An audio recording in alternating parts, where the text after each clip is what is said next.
avec Patricia. Bonjour Patricia. Bonjour Hervé, bonjour à tous. Dis-moi, comment l'écriture peut-elle faire pour soulager les douleurs du corps ? Alors l'écriture, pour soulager les douleurs du corps, ça va s'appeler l'écriture expressive. L'écriture expressive, elle va se concentrer plus particulièrement sur les émotions. Et durant cet exercice, ça peut être fait avec un professionnel ou bien soi-même à la maison. On va vous inviter à exprimer vos pensées, vos sentiments par rapport à un fait, plutôt qu'à faire le récit de l'événement lui-même. Donc on encourage l'auteur à déverser ce qu'il a sur le cœur, vraiment sans gêne, à vraiment s'exprimer, pas de censure, ne pas se censurer, sans faire attention aux contraintes habituelles de l'écriture. On ne va pas faire attention à la syntaxe, ni forcément à l'orthographe, ni la ponctuation, ni la grammaire, ou même la forme du récit. Ça, c'est une étude qui a été mise en place il y a environ 20 ans dans le Journal of the American Medical Association. Donc c'est aux États-Unis, comme vous l'aurez compris. Donc il y avait une étude qui avait été faite déjà et qui montrait que l'écriture pouvait avoir une influence réelle sur la souffrance physique. Alors de quelle façon ? Bien évidemment, des chercheurs s'étaient penchés sur la question et avaient demandé à des patients atteints d'asthme ou d'arthrite de décrire le moment le plus difficile de leur vie. En face, il y avait un autre groupe qui devait simplement écrire leur programme de la journée. Un résultat est apparu au bout de 4 mois et ceux qui avaient planché sur leurs difficultés durant 3 jours consécutifs, à raison de 20 minutes par jour, se sentaient mieux, prenaient moins de médicaments et consultaient moins leur médecin. Et d'autres études donc ont montré que depuis, l'écriture expressive diminue chez les patients fibromyalgiques par exemple, ces personnes qui souffrent beaucoup de douleurs dans leur corps, de douleurs physiques et de fatigue également, et aussi qu'elle a un effet positif sur la tension artérielle et la fréquence cardiaque.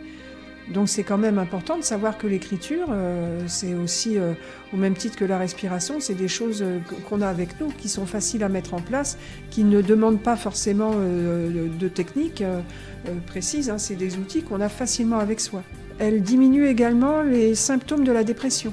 Quelqu'un qui serait en dépression, eh bien ça fait du bien au moral, beaucoup plus qu'on le pensait, de pouvoir écrire, d'être attentif à ses émotions.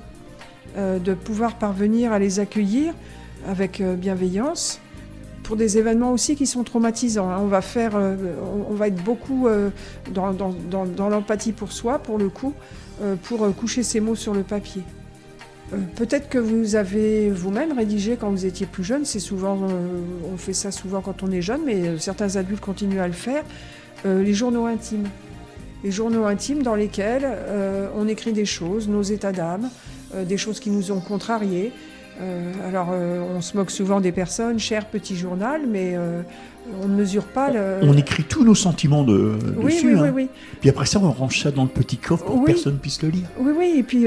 c'est dommage parce que tu écris un livre, personne ne peut le lire, à part toi. Oui, mais c'est son livre personnel. Après...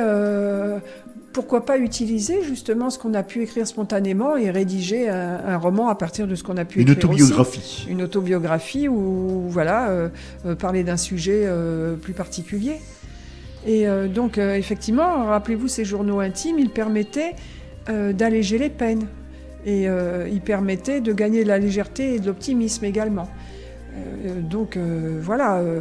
Je ne saurais trop qu'encourager les jeunes, les préadolescents, les adolescents. D'en faire un. Oui, de se livrer dans ce petit cahier. Alors bon, c'est vrai que maintenant aussi, on peut écrire sur son ordinateur, on peut verrouiller, parce que voilà, ce que craignent souvent aussi les personnes, c'est que ce petit livre soit lu par d'autres. Il soit découvert, il soit lu par d'autres. Et il ne faut vraiment pas s'en priver et encourager justement vos adolescents, vos préadolescents à se confier dans un journal intime ou dans un petit cahier pour exprimer quand il est sujet à des émotions. Et on parlait précédemment de l'hypersensibilité. C'est pareil, les personnes hypersensibles, pourquoi ne pas confier vos trop dans un cahier au jour le jour et puis essayer de voir comment vous pouvez justement améliorer ça et vivre avec ou changer les choses.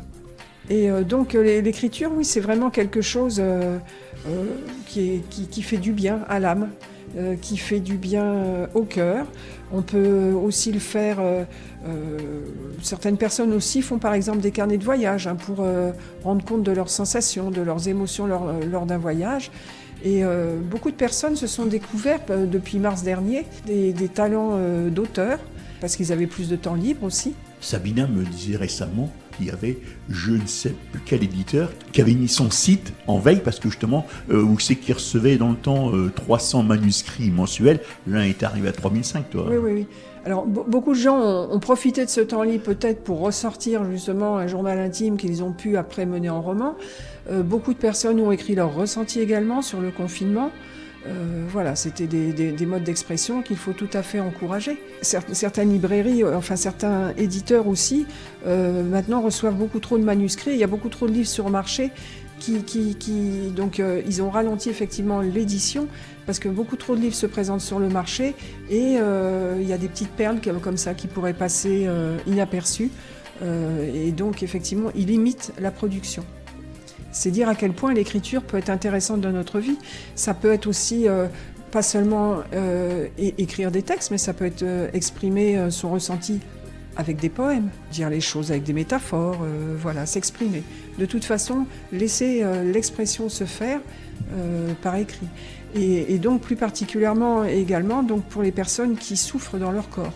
Fibromyalgie, des douleurs d'arthrite comme il était donné, de l'asthme ou d'autres maladies, cancer, sida, etc. Toutes les maladies, exprimer ce qu'on ressent permet de libérer la douleur. Rappelle-toi, on avait fait une chronique aussi qui parlait justement des mots gentils qui étaient dits auprès des personnes qui étaient souffrantes et que ça améliorait. Bien, toutes les petites touches comme ça sont bonnes à prendre pour améliorer son quotidien.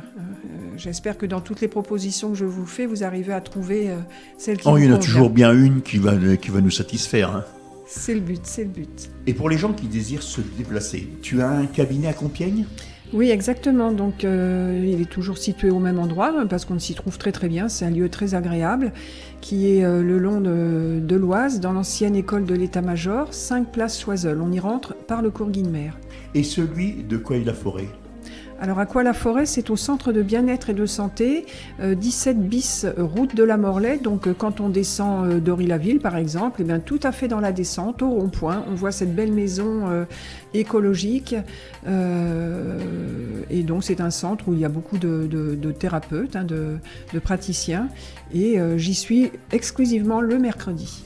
Et pour tout ça, on prend rendez-vous par téléphone. Tu peux me donner ton numéro ? Oui, bien sûr. Donc c'est le 06 42 66 76 89.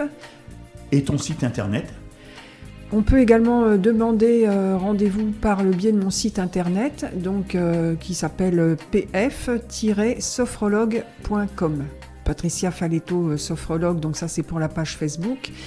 Et tu es aussi sur les réseaux sociaux comme Instagram ? Sur Instagram, oui, en mon nom propre, Patricia Faletto sophrologue. Et puis je vous rappelle mon adresse mail parce que c'est vrai que quelquefois des personnes prennent rendez-vous par le biais des courriels. Eh bien c'est à Patricia, comme mon prénom, @pf-sophrologue.com. Alors l'orthographe de sophrologue, SOPHROLOGUE. Sur ces bonnes paroles, Patricia, je te souhaite un bon week-end. Un bon week-end à tous, Hervé. Au revoir.